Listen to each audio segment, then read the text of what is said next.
Chapter 1, My Love for Candy. My name is Tom. I am 7 years old. I live in a small town with my mom, dad, and my little sister Anna. I like many things. I like playing football with my friends. I like watching cartoons. But there is one thing I love more than anything else: candy.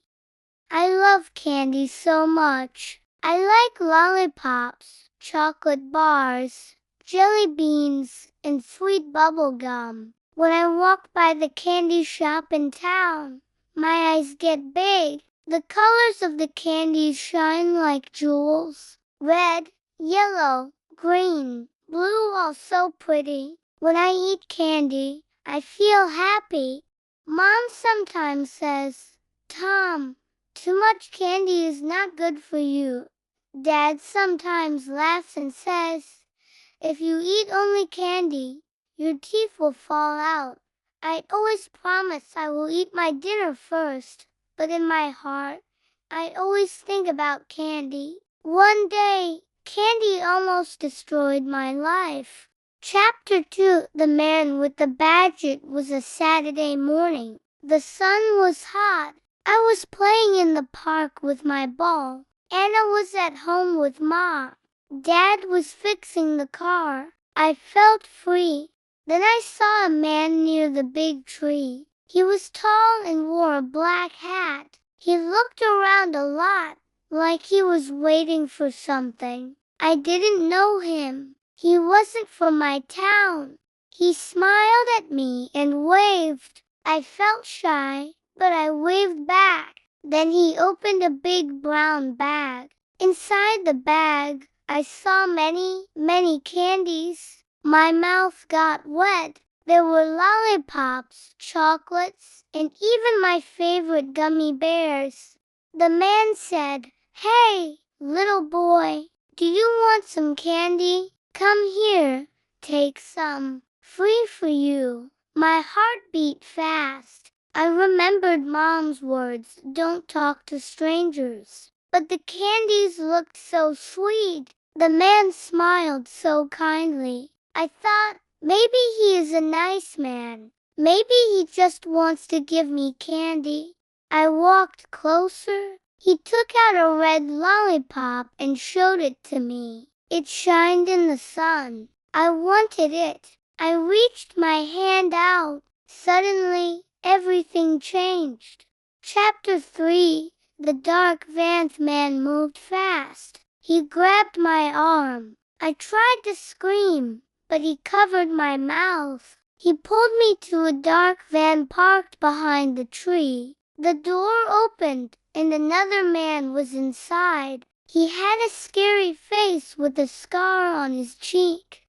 They pushed me inside the van. The door closed with a loud sound. I was trapped. My ball rolled away on the grass. Nobody saw me. I cried, "Let me go. I want my mom." But they didn't listen.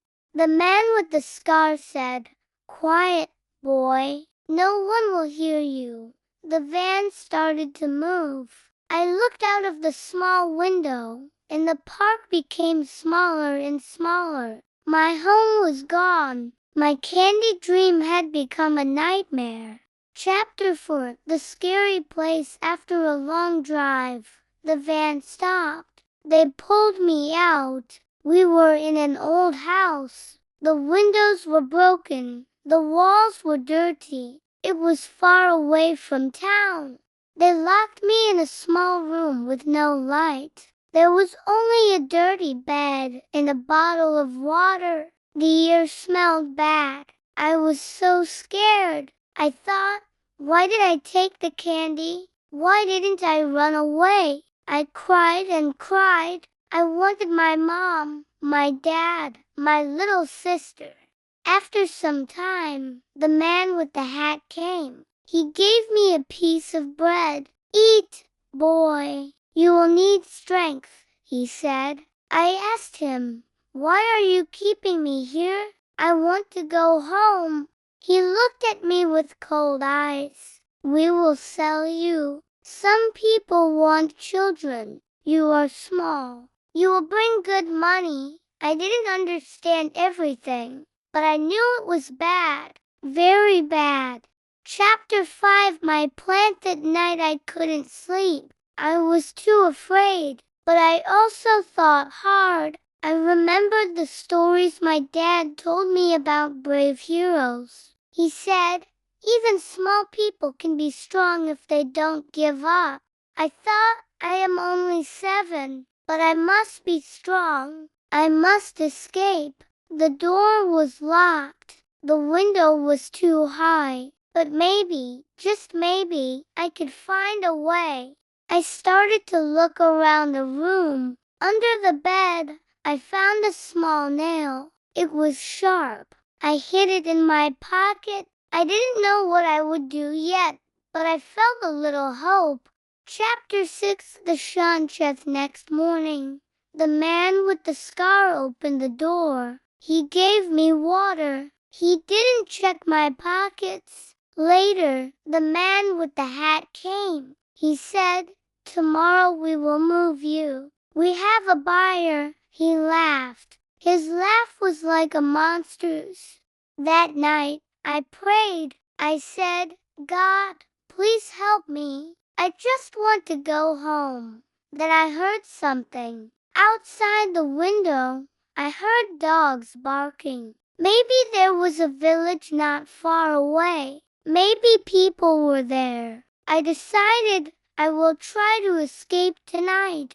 Chapter 7. Breaking free. When the house was quiet, I took out the nail. I went to the lock on the door. My hands were small, but I tried to push the nail inside the keyhole. I turned it slowly. My heart beat so fast I thought it would explode.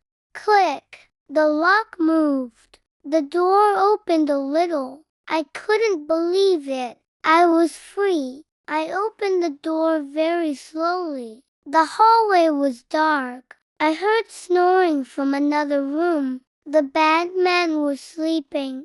I walked like a cat, quiet and careful. I went to the back door. It was not locked. I pushed it open. Cold night air touched my face. I was outside. But then, one of the men woke up.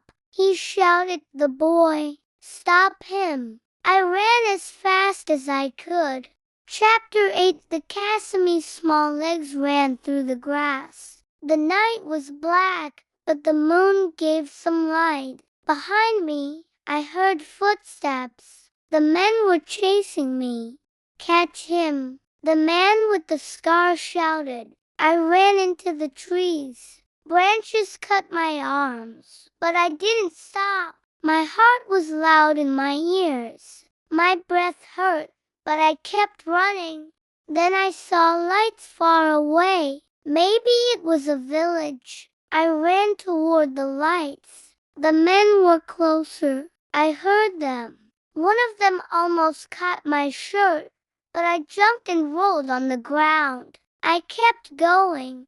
Finally, I reached a small road. A car was coming. I ran in front of it and shouted, help, help me. The car stopped. A man and a woman came out. What happened, boy? The woman asked. I cried, bad men. They took me. Please help. The man looked behind me. The kidnappers were hiding in the trees. But when they saw the car, they ran away.